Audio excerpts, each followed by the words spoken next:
Bats-toi pour mourir et vivre. C'est même d'ailleurs le message phare de l'évangile. Alors dans cette vidéo, le pasteur nous donne plus de lumière là-dessus afin de vivre une vie harmonieuse et en paix avec Dieu. N'oubliez pas de vous abonner à la chaîne, d'activer la cloche de notification pour ne pas manquer de prochaines vidéos. Bon visionnage. Bats-toi pour mourir et vivre. Bats-toi pour mourir. Qui c'est qui veut mourir ici? Pour mourir et vivre. Alors il est évident que quand je parle de mourir, c'est mourir à soi-même. Ah, vous êtes rassurés là, hein? Voilà, j'aimerais que l'on ouvre la parole de Dieu dans le livre de la Genèse, au chapitre 32, versets 24 à 32. Et vous verrez de quelle famille je voudrais parler ce matin et de qui il s'agit. Genèse, chapitre 32, versets 24 à 32. Ce sera un peu le fil conducteur de mon message ce matin. C'est la lutte de Jacob. Et voilà ce qu'il est dit dans ce texte. Jacob demeura seul, alors un homme lutta avec lui jusqu'au lever de l'aurore. Voyant qu'il ne pouvait le vaincre, cet homme le frappa à l'emboîture de la hanche, et l'emboîture de la hanche de Jacob se démit pendant qu'il luttait avec lui. Il dit « Laisse-moi aller, car l'aurore se lève. » Et Jacob répondit « Je ne te laisserai point aller que tu ne m'aies béni. » Il lui dit « Quel est ton nom ?» Et il lui répondit « Jacob. » Il dit encore « Ton nom ne sera plus Jacob, mais tu seras appelé Israël, car tu as lutté avec Dieu et avec des hommes, et tu as été vainqueur. » Jacob l'interrogea en disant « Fais-moi, je te prie, connaître ton nom. » Il répondit « Pourquoi demandes-tu mon nom ?» Et il le bénit là. Jacob appela ce lieu du nom de Péniel, car, dit-il, « J'ai vu Dieu face à face et mon âme a été sauvée. » Le soleil se levait lorsqu'il passa Péniel. Jacob boitait de la hanche, c'est pourquoi jusqu'à ce jour, les enfants d'Israël ne mangent point le tendon qui est à l'emboîture de la hanche, car Dieu frappa Jacob à l'emboîture de la hanche au tendon. J'aimerais, au travers de ce texte, mais de ce qui entoure ce texte, à savoir la famille de Jacob, eh bien, vous parler de deux points qui, ce matin, me semblent essentiels. Tout d'abord, le premier point, c'est une bonne influence dans vos familles et ailleurs. Quelle est l'influence que vous avez? Jacob était bien parti pour suivre un chemin qui, pour lui, était tout tracé par son père Isaac, tracé par son grand-père Abraham. D'ailleurs, quand on parle du Dieu de l'Ancien Testament, on parle du Dieu d'Abraham, d'Isaac et de Jacob. Vous savez, quoi qu'on en dise, naître dans une famille dont les générations précédentes ont aimé Dieu, aiment Dieu, une famille qui applique la parole de Dieu, une famille qui, de génération en génération, eh bien, la communique à ses enfants, ses petits-enfants. Une famille qui partage les nombreux témoignages de tout ce qu'ils vivent avec Dieu. Eh bien, je crois que cela, pour les familles, c'est une réelle bénédiction. Voyez-vous, lorsque je regarde la famille Peter Schmidt, aussi loin que je les connaisse, de l'arrière-grand-père au grand-père, au père de Samuel, Papa Jean, que tout le monde connaît, à Samuel, puis maintenant à ses enfants et aux petits-enfants qui sont là. Je vois là s'installer dans leur famille une bénédiction de génération en génération. De génération en génération, la parole de Dieu a été accompagnée par de nombreux miracles, par de nombreux témoignages. Et l'obéissance à celle-ci a produit de la bénédiction dans la famille, de l'arrière-grand-père au grand-père, au père, aux enfants et maintenant aux petits-enfants qui se multiplient.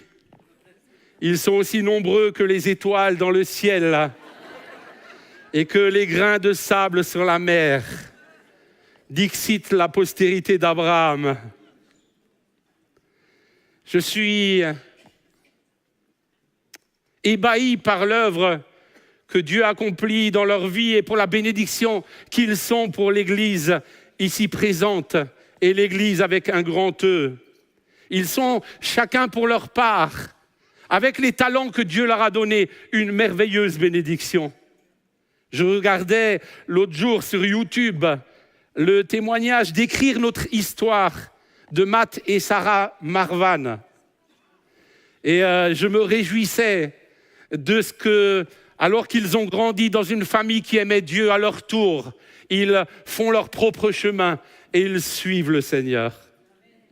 Et je ne pense pas me tromper lorsque je dis que nous aspirons tous à voir la bénédiction de Dieu se manifester ainsi dans nos propres familles. Je ne pense pas me tromper quand je crois que chacun d'entre nous, nous prions, parents pour vos enfants, grands-parents pour vos petits-enfants, arrière-grands-parents pour vos petits-petits-enfants. Et que vous ayez l'espoir de voir s'accomplir la parole qui a été donnée par Josué dans le livre de Josué au chapitre 24 et au verset 15. « Moi et ma famille, nous servirons l'Éternel. » Que cela devienne une réalité pour chacun d'entre vous. Mais voyez-vous, quand j'ai lu cet engagement de Josué, du « Moi et ma famille, nous servirons l'Éternel », eh bien, j'ai lu également le verset qui précédait, au verset 14, où Josué affirme ceci au peuple d'Israël. « Maintenant, craignez l'Éternel et servez-le avec intégrité et fidélité. Faites disparaître les dieux qu'ont servi vos pères de l'autre côté du fleuve et en Égypte et servez l'Éternel. » Et je crois qu'on ne peut pas dénaturer le verset 15 en enlevant le verset 14. Nous sommes obligés de concilier le verset 14 et le verset 15 parce que je crois que la bénédiction de nos familles est liée également à la crainte que nous avons de l'Éternel, à notre intégrité et à notre désir de servir l'Éternel. Jacob était un homme qui ne pouvait pas faire autre chose que d'être influencé de manière glorieuse par son grand-père, papa Abraham, appelé le père de la foi, et par son père Isaac, de véritables hommes de Dieu. J'ai imaginé Isaac s'asseoir avec Ésaü sur son genou droit et Jacob sur son genou gauche et raconter l'histoire de son père Abraham.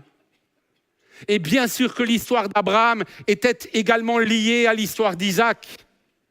Je pense que souvent, Isaac a dû leur dire « Regardez comme Abraham aimait Dieu.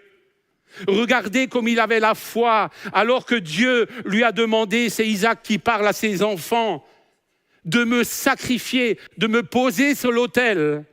Il m'a mis de la sorte. Dieu l'a mis de la sorte à l'épreuve pour voir si Abraham l'aimait plus que tout. Et Abraham a obéi à son Dieu. Il m'a présenté sur l'autel. Il était prêt à me tuer. Il ne l'a pas fait parce que Dieu a pourvu. Mais voilà ce que Dieu dira. Je sais maintenant, parce que tu as remporté l'épreuve dans laquelle je t'ai placé pour constater que tu m'aimes. Je sais maintenant, Abraham, que tu crains Dieu.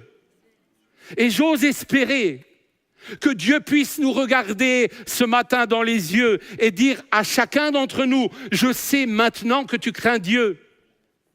Le maintenant était le maintenant de l'épreuve qui venait de passer.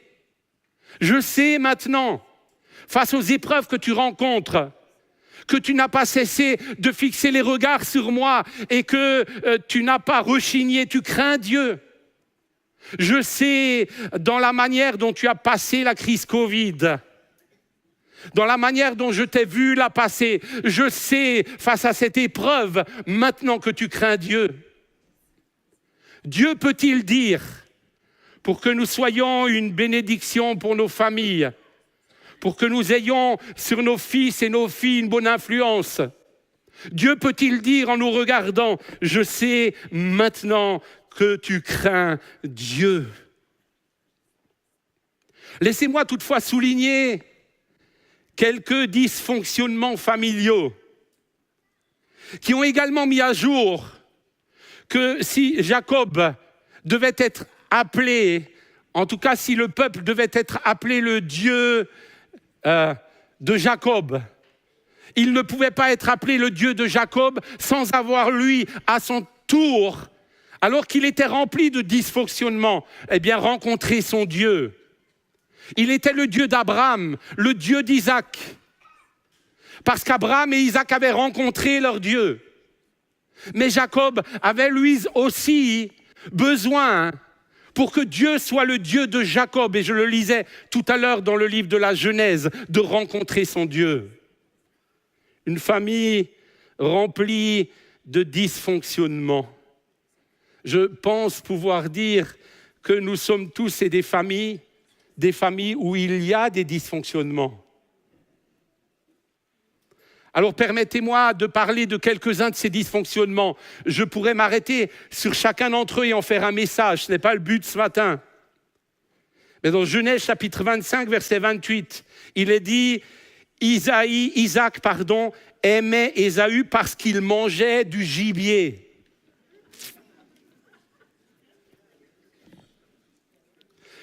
Voilà la raison pour laquelle Isaac aimait Ésaü.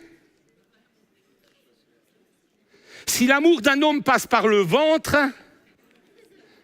on peut dire d'Isaac qu'il en est un parfait exemple. Comment peut-on aimer quelqu'un pour ce qu'il nous rapporte? Parce que, Isaac aimait manger de la viande. Et je sais qu'il y a des viandards dans ce lieu.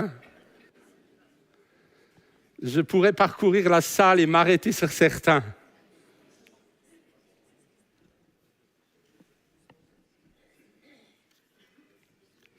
Mais Isaac aimait à ce point manger de la viande que ça a été la raison pour laquelle il préférait Ésaü. Parce que c'était un habile chasseur et qu'il lui emmenait de quoi nourrir sa chair. Et puis Genèse chapitre 25, verset 28, il est dit que Rebecca aimait Jacob. Sous-entendu, elle préférait Jacob à Ésaü. Je me suis dit, voilà une famille dysfonctionnelle dans laquelle on lit que chaque parent avait des préférences. Et combien dans nos familles aujourd'hui, penser que le père ou la mère ont une préférence peut aboutir à bon nombre de blessures dans nos cœurs. Combien d'enfants souffrent parce qu'ils pensent et vivent qu'ils sont de vilains petits canards dans leur famille. Genèse chapitre 25, versets 29 à 34. Jacob achète le droit d'aînesse d'Ésaü contre une soupe de lentilles et un morceau de pain. Voilà encore un dysfonctionnement. Jacob était le frère d'Ésaü. Si ton frère a faim, parce que tu aimes ton frère, tu l'accueilles pour le nourrir. Et tu te réjouis de pouvoir le faire. Mais dans ce texte, il est dit que Jacob a profité de la faim de son frère pour négocier le droit d'aînesse. Quel dysfonctionnement! En tant que frère, il se devait au minimum de lui offrir l'hospitalité et de quoi le nourrir, juste parce qu'il était son frère. Et puis dans Genèse chapitre 27, verset 1, Isaac devenait vieux et ses yeux s'étaient affaiblis au point qu'il ne voyait plus. Ses yeux s'étaient affaiblis. Et Rebecca et Jacob ont profité d'un Isaac qui était faible, malvoyant, pour recevoir de sa part la bénédiction qu'aurait dû recevoir Ésaü. Aujourd'hui, ça s'appellerait abus de faiblesse.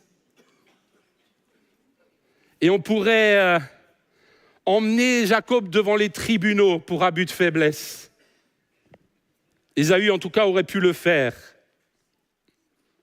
Et puis Jacob a été influencé par Rebecca, sa maman, mal influencé, pour prendre la place d'Ésaü et accepter par ses propres forces à la bénédiction. Il est dit dans Genèse chapitre 25, verset 23, « Et l'Éternel dit à Rebecca, et Dieu l'avait annoncé, « 2 nations sont dans ton ventre. » Puis-je dire juste quelque chose par rapport à ce 2 nations sont dans ton ventre? Cela signifie que l'influence qu'allait avoir chacun de ces 2 enfants allait dépasser juste le cadre de leur vie familiale. Ils allaient devenir chacun d'entre 2 nations différentes. Et je crois que nous devons être utilisés par Dieu pour avoir de l'influence premièrement dans nos familles. Mais nous sommes amenés à influencer d'autres personnes. Et c'est pour cela qu'il nous faut vivre dans la société dans laquelle nous sommes. Bien sûr que nous sommes dans le monde, mais nous ne sommes plus du monde. Toutefois, Dieu nous emmène à rencontrer nos voisins, nos collègues de travail, les personnes qui habitent dans nos quartiers. Ceci afin d'élargir l'influence qu'il nous faut avoir à l'égard de ceux vers qui Dieu nous envoie. Et puis je termine, 2 nations et 2 peuples se sépareront au sortir de tes entrailles. Et voilà ce que Dieu dira, un de ces peuples sera plus fort que l'autre et le plus grand sera assujetti au plus petit. Alors j'aimerais vous donner un sujet de réflexion pour le repas de midi. Écoutez bien, quand j'ai lu ce texte, il y a dans mon cœur 2 hypothèses qui ont combattu l'une avec l'autre. La première dira, Dieu est omniscient.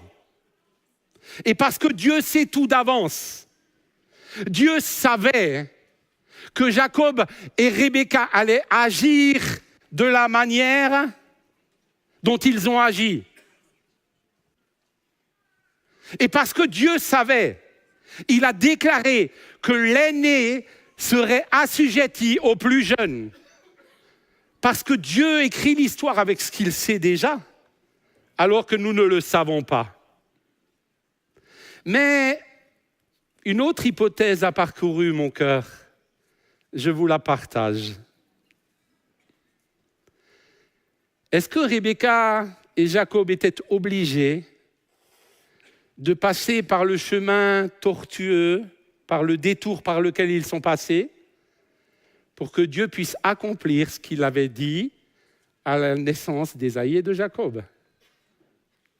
Autrement dit, quand Dieu nous donne une promesse, faut-il que nous accélérions sa promesse par des moyens quelque peu illégaux? Peut-être que de la part de Dieu, vous avez reçu une promesse. Et ne voyant pas, au bout de quelques années, celle-ci s'accomplir, eh bien, vous allez aider Dieu à l'accomplir. Comme Rebecca et Jacob dans l'histoire ont pris du temps pour aider Dieu à l'accomplir. Mais de manière non contractuelle.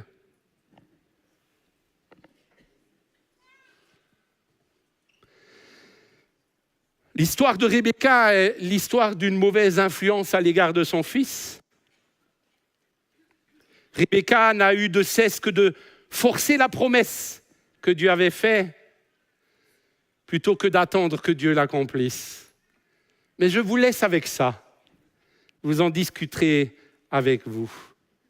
Je crois toutefois qu'il nous est important, lorsque Dieu nous fait une promesse, de nous attendre qu'elle s'accomplisse, non pas comme nous le souhaitons ou au temps où nous le souhaitons, mais comme Dieu le veut et au moment où il le veut. Alors reste tranquille. Ce que Dieu a dit, il l'accomplira. En attendant, tu dois juste mourir à ton impatience. Mourir à toi-même pour ne pas laisser ta fichue nature humaine prendre le dessus. Et continuer à craindre Dieu et à l'aimer de tout ton cœur. Continuer à l'aimer de tout ton cœur. Je me souviens lors de mon baptême, alors que Dieu encourage les baptisés en donnant des paroles, j'avais reçu une parole qui disait que j'allais servir Dieu. Et puis 10 ans après, 10 ans passés, je n'ai pas focalisé sur cette parole. J'ai juste fait ce que ma main trouvait à faire là où il y avait des besoins. Et 10 ans plus tard, je reconnais que j'étais bien dans le magasin dans lequel je travaillais. Cela me permettait également de témoigner et d'être pour Dieu un témoignage dans ce lieu. Jusqu'au jour où Sam m'a interpellé. Je me rappelle, j'étais dans sa 205. Vous aviez une 205, ça remonte, hein? C'était son bureau roulant.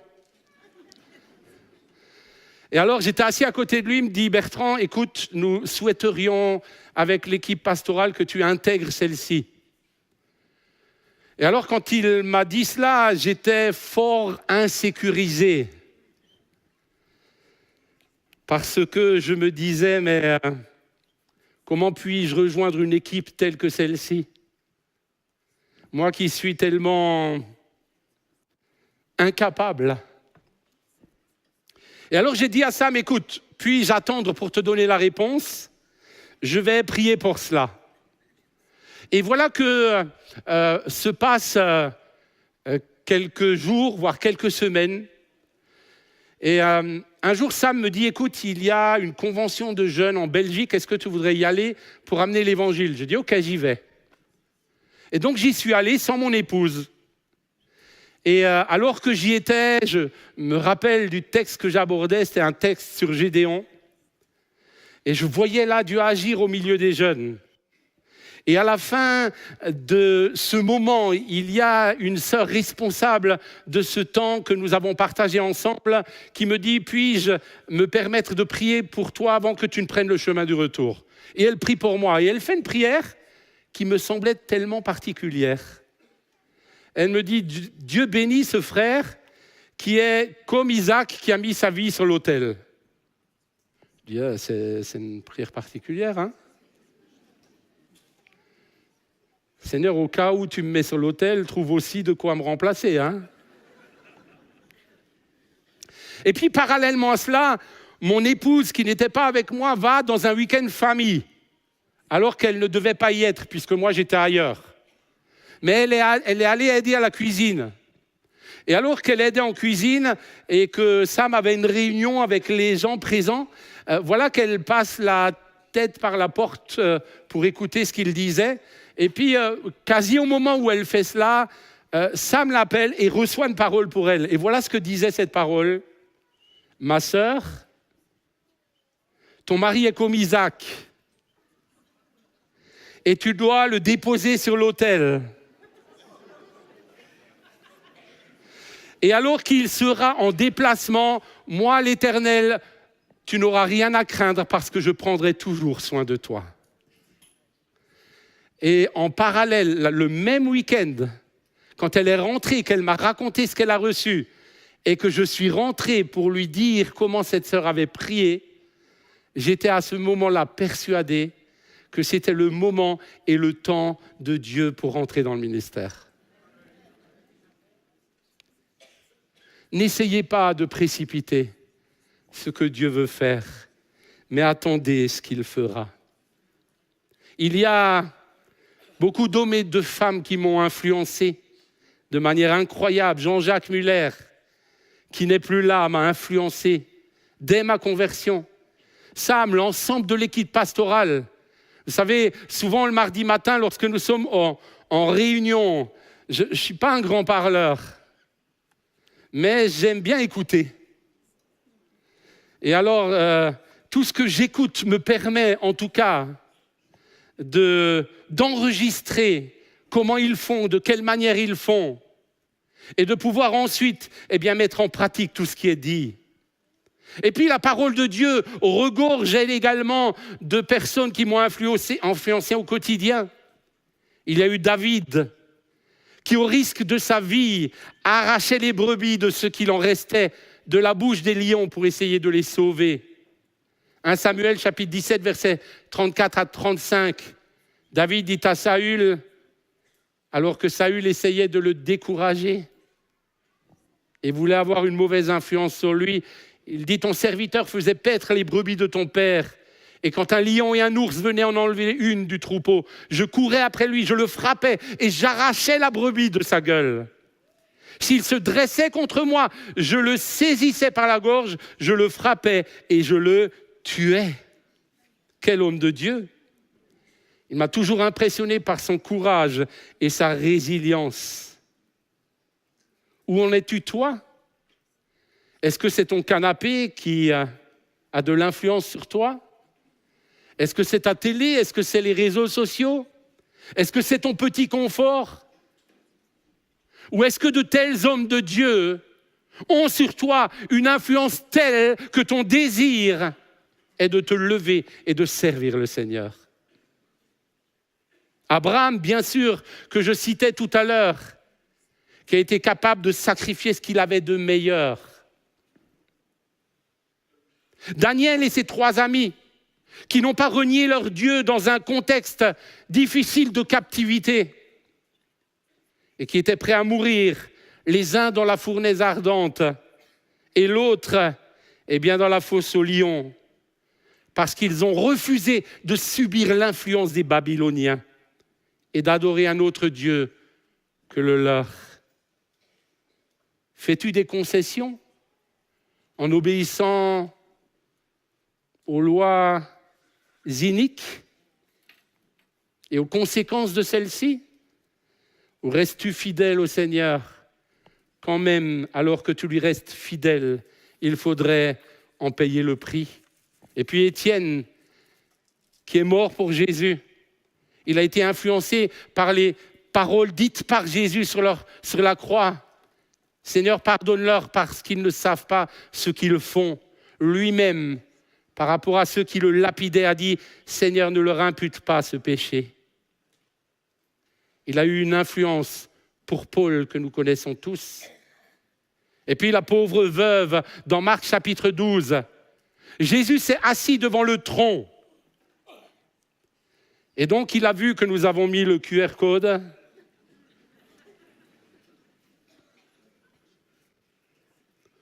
Et il a regardé de quelle manière les gens donnaient. Et il a vu cette pauvre veuve qui a donné non pas de son superflu, mais de son nécessaire.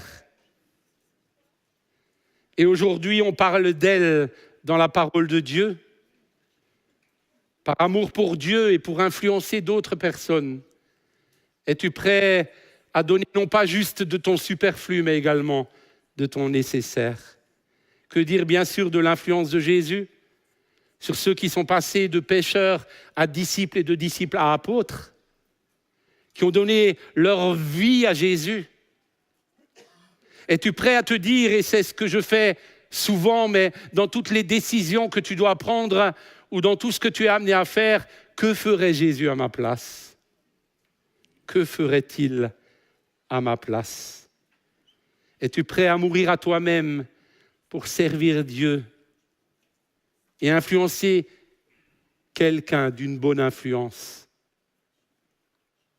Vous savez, lorsque j'écrivais ce message, j'ai noté qu'il y a dans les églises des gens qui ne sont pas encore morts à leur susceptibilité. Ah, peut-être pas dans l'église ici, hein. Vous savez, c'est les chrétiens S3C. Vous connaissez les chrétiens S3C? Non? C'est les chrétiens, si c'est comme ça.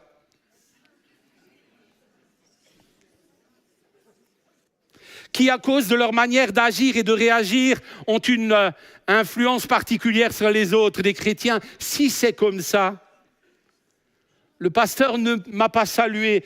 Si c'est comme ça, je quitte l'église. Ou je fais la tête. Les chrétiens S3C C'est ceux qui disent il n'y a plus de place sur le parking, alors je vais me garer à une sortie de garage. Et j'énerve mon voisin.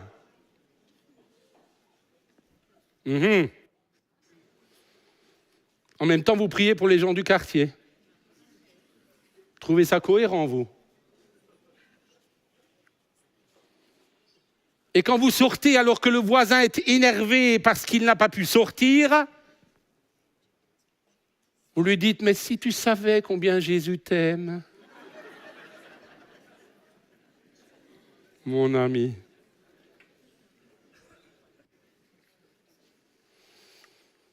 Les S3C, ce sont ceux qui, alors qu'ils rentrent dans la salle, voient quelqu'un assis à la place où ils sont d'habitude. Et alors vous voyez leur visage changer. Ils ont un rictus stressé. Et ils se disent en eux-mêmes la semaine prochaine, je viendrai une demi-heure plus tôt. Et alors on les voit arriver plus tôt, on a l'impression qu'ils seront hyper spirituels. Oh frère, tu es déjà là. Oui, je suis venu pour prier. Mais la réalité de ce qui est caché, c'est qu'ils sont venus pour réserver une place qui, la semaine d'avant, leur avait été prise. Les chrétiens S3C.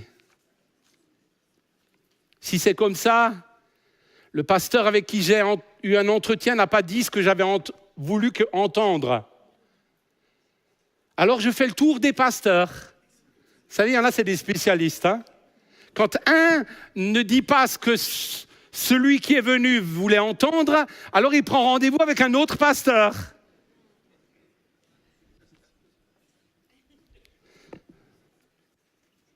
Un jour, j'ai eu un entretien au bureau. Je vois un frère qui rentre dans mon bureau et puis suit juste derrière lui une jeune femme avec une valise qui rentre également et qui s'installe. Je dis bonjour, que souhaitez-vous? Et le frère me dit la chose suivante, il me dit, je vais bientôt divorcer avec ma femme pour incompatibilité de caractère, parce que finalement je ne m'entends plus très bien avec elle. Je lui dis oui, et la dame qui est là avec sa valise, eh bien c'est ma future qui vient emménager chez moi ce soir.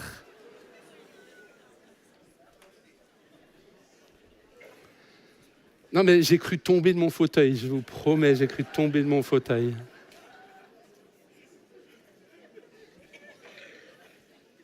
Ah, tu n'es pas encore divorcé. La raison pour laquelle tu veux divorcer est une mauvaise raison et tu me présentes celle qui ce soir va habiter chez toi. Et tu viens pour me demander de vous marier. On marche sur la tête. Alors, vous pouvez penser ce que je leur ai dit. Je pense qu'ils ne sont pas allés voir un autre pasteur ce coup-ci. Mais elle est repartie en courant avec sa valise. Et ni l'un ni l'autre, je ne les ai plus revus. Un jour, j'étais dans le Nord, je vous l'avais raconté déjà.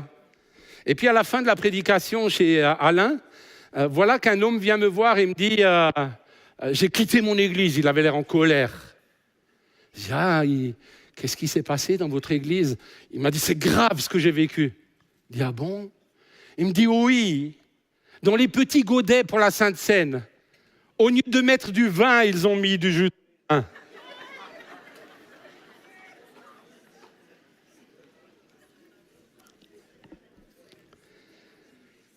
Seigneur. Certains qui disent, peut-être que si c'est Sam qui prêche, ils vont écouter à la maison. Comme ça, ils ont le temps, en le regardant, de cuire leur rôti, sans que celui-ci ne brûle. Cher ami, tu dois mourir à ta susceptibilité. Et pour cela, tu as besoin de rencontrer le Dieu d'Abraham, d'Isaac et de Jacob. Puis-je demander à mon fils d'approcher? Je voudrais vous montrer un exemple. Je l'avais fait il y a longtemps de cela, ce que veut dire être mort à soi-même. savez, lorsque je me rappelle de Papa Jean, c'était un homme qui était mort à lui-même. Un exemple de mari, un exemple de papa, un exemple de grand-père, un exemple de voisin, un exemple pour toutes les personnes qu'il rencontrait dans la forêt. Un exemple d'homme de foi, un exemple d'homme d'amour. Je ne sais pas si vous vous rappelez les dernières paroles qu'il a données en bas. Je vous aime. Et je crois qu'il le pensait pour chacun d'entre nous. Un exemple d'humilité. On peut dire de lui qu'il était mort à lui-même. On pouvait lui donner toutes les belles paroles que nous voulions. Grâce à Dieu, gloire à Dieu. Vous pouviez le critiquer, gloire à Dieu. Pour moi, c'est ça, mourir à soi-même. Alors, Timothée, rassure-toi, je ne vais pas te faire parler. Voilà mon petit-fils, mon petit. Peux-tu te coucher par terre et faire le mort, s'il te plaît?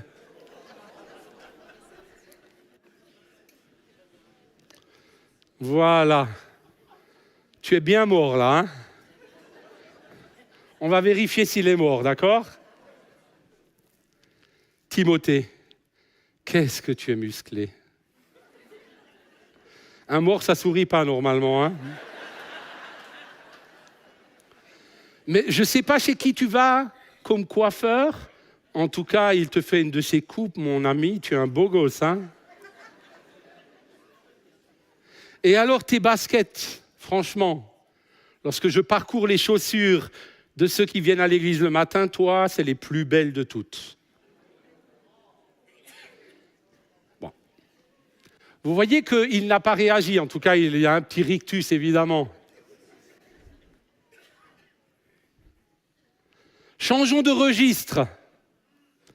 Timothée, tu es encore tellement loin d'être aussi beau que ton papa.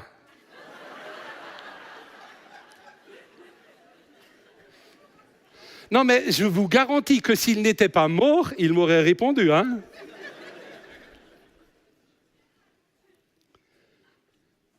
Timothée.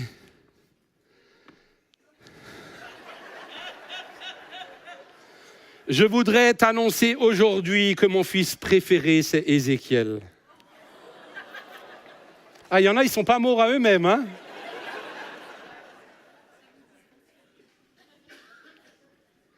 Ézéchiel, lui au moins, quand il était à la maison, il m'aidait à faire le ménage. Ouais, j'ai vu une petite grimace quand même, hein? Tiens, pendant qu'il est couché, j'en profite, je vous raconte une histoire rapidement.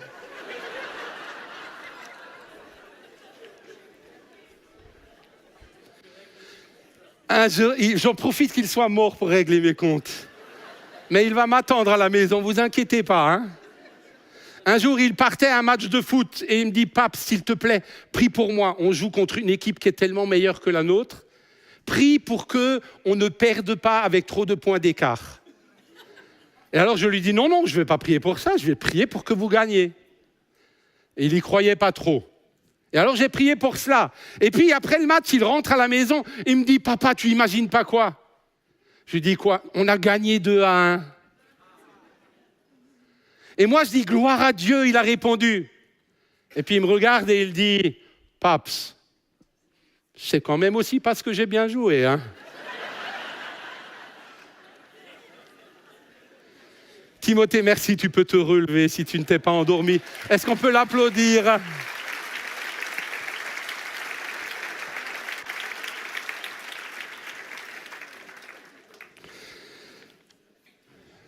Voyez-vous, Jacob s'est battu avec Dieu pour mourir à sa vieille nature. Lorsque Jacob était devant Dieu au Gué Jabok, il aurait pu dire à Dieu, si je suis comme ça, c'est à cause de papa Isaac, parce qu'il a préféré Ésaü. Il aurait pu dire à Dieu, c'est à cause de ma mère Rebecca, celle qui m'a poussé à faire ce que j'ai fait. Il y a toujours des gens qui sont coupables.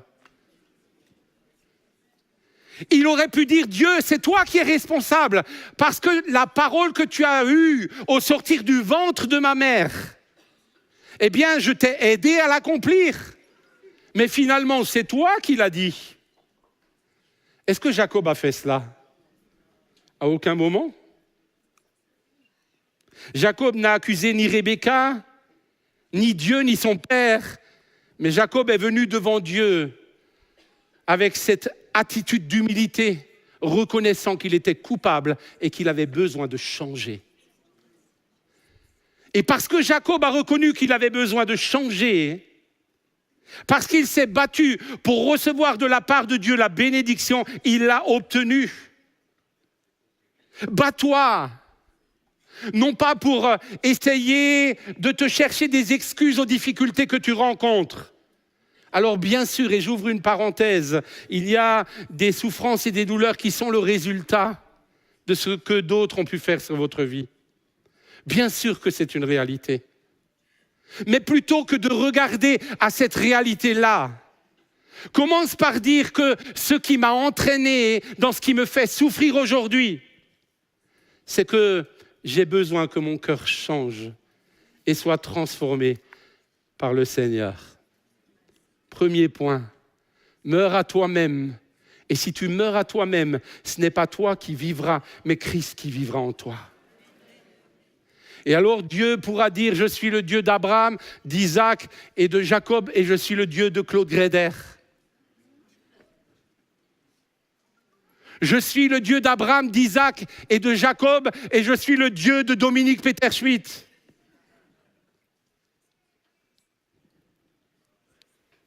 Le deuxième point que j'aimerais aborder, c'est bas les masques.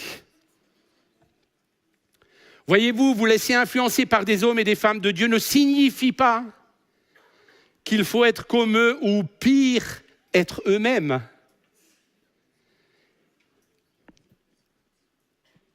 Jacob a essayé de se déguiser en Ésaü tout en n'étant pas Ésaü.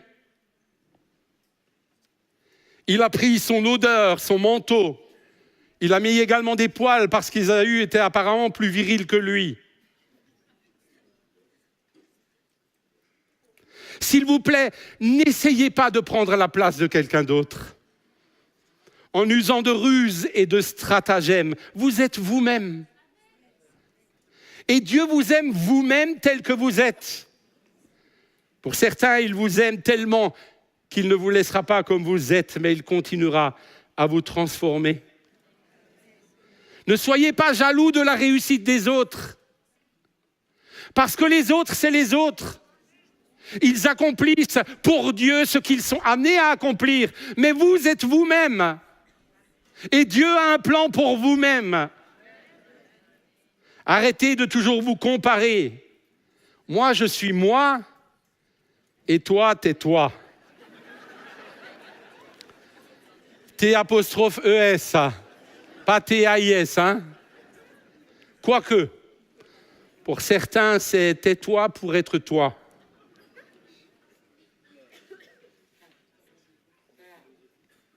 Voyez-vous, quand Dieu vous a créé, il vous a créé unique. Et pour le servir à côté de personnes qui sont uniques et qui vont à côté de vous être complémentaires. C'est ça la richesse de l'Église. C'est un doigt, une main, des yeux, une bouche, un corps. Et nous avons besoin chacun des parties du corps que nous sommes dans son entier. Un œil peut-il dire « je n'ai pas besoin des pieds ». Essayez une fois de faire le tour de l'église en courant sur un œil. Vous allez voir si vous n'avez pas besoin des pieds. Ça, vous allez avoir de la poussière dans l'œil, hein?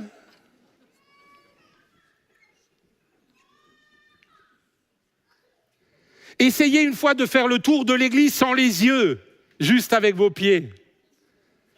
Je crains que vous vous perdiez. Le pouce de la main droite ne peut pas remplacer l'orteil des pieds du pied droit. D'abord, ils n'ont pas la même odeur. Mais ils n'ont pas la même fonction. Et nous sommes un corps, nous avons besoin les uns des autres. Et pour comprendre cela, il nous faut également mourir à nous-mêmes. Pourquoi ? Parce que tant qu'on n'est pas mort à soi-même, on a l'impression qu'on est un tout. Je suis le pied, la main, la bouche, la tête, je suis tout. Je me suffis à moi-même. Chers amis, nous avons besoin les uns des autres. C'est ça l'Église organique, hein, mon cher Ben. Mourir à soi, ce n'est pas penser que tu es plus important que l'autre ou moins important que l'autre. Mourir à soi, c'est ne pas se comparer à l'autre pour être soi-même. Nous avons eu l'Assemblée générale de la caserne solidaire la semaine dernière. Mais j'ai été, en entendant les témoignages des uns et des autres, ébahi par tout ce que les personnes font comme l'ayant reçu de Dieu et comme pour le Seigneur. Et je me suis réjoui de voir toutes ces personnes complémenter le travail que moi-même je peux faire et qui est tellement limité si je ne m'entoure pas de personnes si capables et si merveilleuses. Martine Cunha, je sais qu'elle n'aimerait pas qu'on parle d'elle, mais c'est une perle à la friperie. C'est une perle. Martine Cunha a quitté son domicile à Guebwiller parce que son souci pour aider la friperie à Mulhouse était de se rapprocher d'elle. Alors elle est partie et elle a trouvé un lieu non loin de la caserne solidaire. Dieu est fidèle. Et j'aurai là encore tant de témoignages à vous partager quant à cette équipe excellente. Voyez-vous, souvent je me bats avec les jeunes des quartiers parce que leur vie a été telle que ce que Dieu pense d'eux est difficile à imaginer. Ils grandissent avec un passif et des mots tels que « tu ne sers à rien »,« je ne t'ai pas désiré »,« tu as un accident de parcours »,« tu n'y arriveras jamais ». Et se rajoutent aux mots de mauvaise influence des exemples de vie catastrophiques. Mais voyez-vous, je crois que l'Église a la responsabilité de renverser la vapeur et d'apporter de l'aide à chacune de ces personnes pour qu'elles puissent redevenir telles que Dieu les a pensées et prendre leur place dans l'Église. Alors ne dites à personne de se déguiser, ne faites pas comme Rebecca, ne leur dites pas de mettre un masque ou de prendre l'odeur de quelqu'un qu'il n'est pas réellement. Que votre influence n'encourage pas les gens à devenir vous-même, mais que votre influence aide les gens à devenir eux en Jésus-Christ. Amen. Voyez-vous, lorsque je suis rentré dans le ministère, j'ai à un moment eu le cœur de faire une œuvre auprès des enfants dans les quartiers. Et je suis allé voir Sam, j'ai dit « Sam, j'ai ça sur mon cœur. Je voudrais servir le Seigneur auprès des enfants dans le quartier. » Il n'a pas discuté. Il m'a libéré dans ce que Dieu m'avait donné. Il m'a libéré dans la place que Dieu m'avait donnée. En me disant, si c'est ce que Dieu t'a donné, alors vas-y. Et je suis tellement heureux de servir le Seigneur dans ce cadre-là. Un jour, je suis allé le voir et j'ai dit, Sam, puis-je vider l'église de ses chaises pour les remplacer par des jeux gonflables?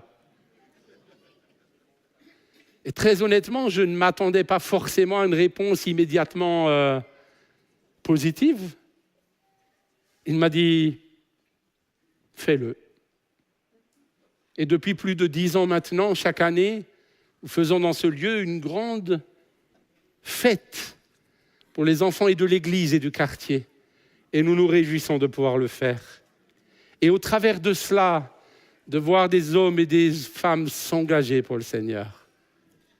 Merci Sam. Et merci à l'Église pour les opportunités que vous m'avez données de prendre ma place, celle que Dieu voulait. Je termine. Rencontre celui qui veut vivre en toi. Vous savez, Jésus ne s'est pas battu pour rester Dieu. Il a obéi à son Père et il est devenu pleinement homme, afin qu'au travers de lui, nous soyons de nouvelles créatures. 2 Corinthiens 5, 17, voici, toutes choses anciennes sont passées, toutes choses sont devenues nouvelles. Et nous devons être influencés en tout point par la vie de Jésus, afin de recevoir ce qu'il nous communique pour le communiquer à notre tour.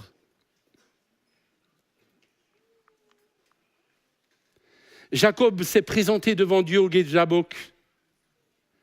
Et il est dit que Dieu a abandonné la bagarre avec Jacob. Croyez-vous réellement que Dieu est perdu? Croyez-vous réellement que Dieu puisse perdre?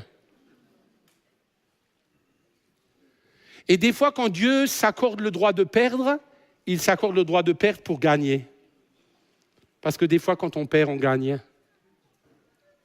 Et ce qui a plu à Dieu, c'est que Jacob voulait que Dieu le bénisse et que la bénédiction qu'il demandait, c'est d'être bouleversé et transformé. Jacob voulait mourir au Jacob usurpateur pour devenir l'Israël vainqueur. Et c'est ça la bénédiction que Jacob demandait. Il est venu devant Dieu avec humilité. Et quand Dieu a vu sa persévérance, Dieu l'a laissé gagner. Mais finalement, c'est Dieu qui a gagné. Parce que quelle joie dans le cœur de Dieu que de voir quelqu'un comme Jacob pouvoir devenir celui de qui Dieu dit dans l'Ancien Testament, je suis le Dieu d'Abraham, d'Isaac et de Jacob. Parce que Dieu désire plus que tout que tu deviennes un homme nouveau. Il se réjouit de voir ta persévérance et il va devenir l'auteur de ton changement. Je voudrais vous permettre d'entendre, pour terminer, encore un ou deux témoignages de changements que Dieu a produits. Je te demanderai de venir, Romain, s'il te plaît. Alors, est-ce qu'on peut l'encourager? Je sais que c'est difficile pour lui de venir. Merci beaucoup. Et je vais le laisser vous donner courtement son témoignage. Alors, il y a quelques années, j'ai vécu un drame familial. Mon papa est parti en prison. C'est ce qui a produit en moi des accès de colère. J'étais violent, je frappais tout le monde. Et un jour, j'ai découvert Quartier Libre en bas de chez moi. Et je me suis dit, bon, je vais y aller, je vais voir comment ça se passe. Et avec Quartier Libre, j'ai découvert les colonies de vacances. Et la première colonie de vacances que je me souviens, je me suis battu. Et c'est là où en fait j'ai remarqué que la violence qu'il y avait en moi, en fait, elle prenait toujours le dessus. Et à un moment, Bertrand, il m'a parlé pendant 1 heure et il m'a parlé de Dieu. Et moi, au début, je l'ai pris pour un fou parce que j'étais pas dans la religion, tout ça. Quelques années plus tard, j'ai décidé de faire un apprentissage en cuisine. Je me souviens aussi, c'était assez compliqué. C'était assez compliqué parce que je n'avais pas de repères masculins. Donc, je me prenais souvent la tête avec mon patron. J'avais tendance à vite baisser les bras. Et en fait, je me rappelle un soir, j'ai envoyé un message à Bertrand pour lui expliquer ma situation. Bertrand m'a dit de ne pas baisser les bras et d'affronter la réalité et la vie, en fait. C'est quelque chose de quotidien. Et à ce moment-là, je savais que Dieu avait agi en moi parce qu'il m'a permis de pouvoir parler calmement avec mon patron, de pouvoir continuer mon apprentissage jusqu'au bout. Et après mon apprentissage, j'ai décidé de m'engager dans les eaux du baptême. Donc avant ça, j'ai dû apprendre à calmer ma violence, à calmer ma colère. Et au jour d'aujourd'hui, je me suis fait baptiser le 20 mars 2022. Et je me suis fait baptiser avec Laurine, ma meilleure amie, qui est comme une grande sœur pour moi et qui m'aide à avancer au quotidien auprès du Seigneur.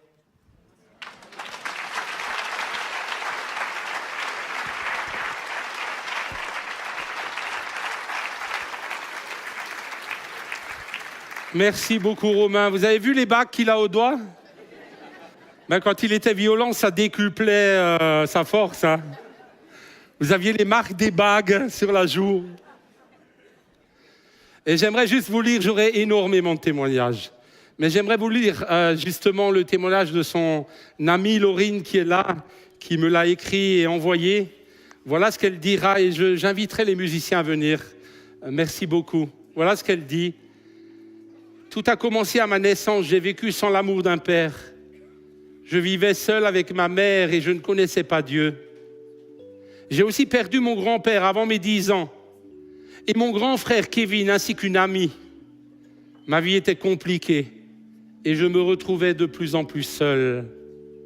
J'ai eu des pensées noires, le suicide comme seule solution pour m'évader, m'ont traversé plusieurs fois mon esprit. J'étais brisé, dépressive et je me renfermais sur moi-même. Je pleurais dans ma chambre seul et je ne parlais de rien à ma maman. Je me repliais donc sur moi-même. Un jour, une assistante sociale a appelé Bébert pour savoir s'il était possible de me prendre alors que la colo avait déjà commencé. Il m'a pris à Ourbet et ce fut ma première rencontre avec Dieu, avec Jésus. C'est la première fois que j'entendais parler de cette manière et j'étais bouleversé.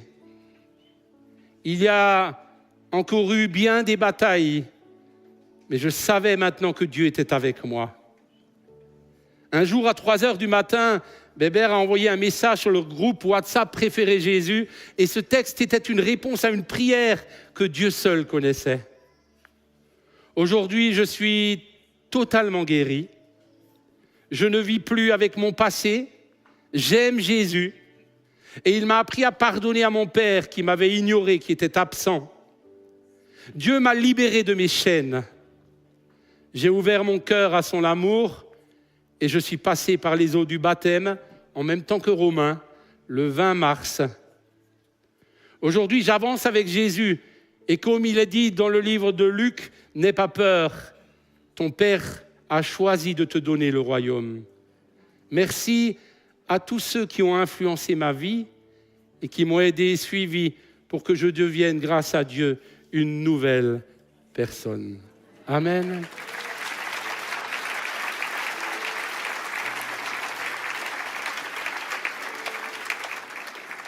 Peut-on fermer les yeux un instant, s'il vous plaît, pendant que les musiciens jouent et...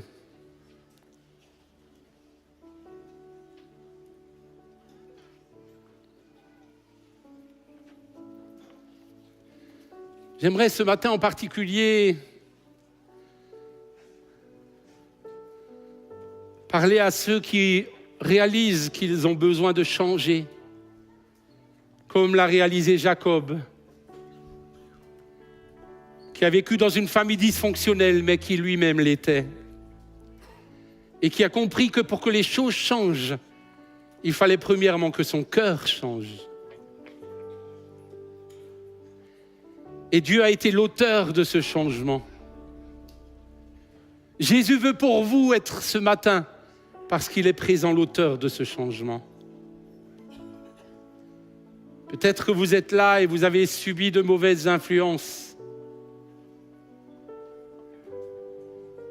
Cela ne vous a pas permis de grandir dans des conditions favorables. Et aujourd'hui, dans vos cœurs, il y a beaucoup de souffrance. Alors vous vous cachez derrière un masque. Vous essayez d'être quelqu'un d'autre.